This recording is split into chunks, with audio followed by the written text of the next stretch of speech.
Bismillahirrahmanirrahim. Assalamualaikum warahmatullahi wabarakatuh. Bersama saya Ustaz Jafri Abu Bakar Mahmudi dalam segmen Lebih Baik Cegah di AADK TV. Alhamdulillah wassalatu wassalamu ala Rasulillah wa ala alihi washabihi wa man tabi'awalah.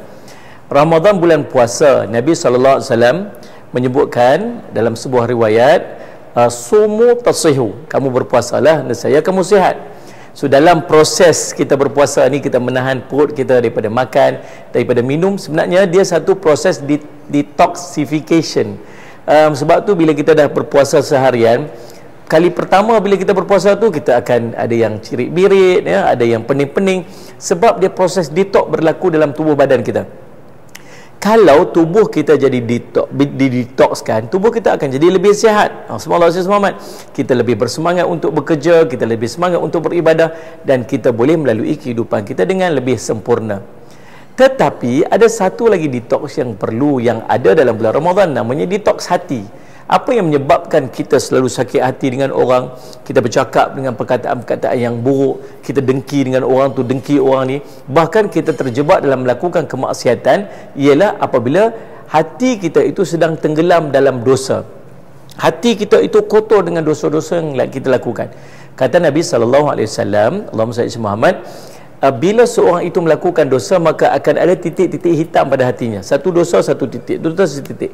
Akhirnya hatinya jadi hitam legam dengan dosa. Waktu tu dia sudah tak berminat lagi untuk ibadat, dia dah jadi orang yang panas baran, dia jadi orang yang kasar, dia dah tak kisah hati orang. Kalau dinasihati, dia tak boleh terima. Dia tengok apa yang berlaku dalam kehidupan dia, kematian lah, kemalangan lah, apa sahaja yang berlaku, tak memberi kesan dalam kehidupannya, sebab hatinya sudah diselaputi dengan dosa. Maka kita perlu detox hati kita dengan dosa, dengan kita banyak melakukan amalan kebaikan dalam bulan Ramadan. Kita berpuasa itu menghapuskan dosa. Kita banyak solat, qiyamul lail kita menghapuskan dosa. Kita banyak, Allahumma salli Muhammad, bersedekah. Kata Nabi SAW, as-sadaqatu tudfi'ul khati'ata kama tudfi'ul ma'un nar.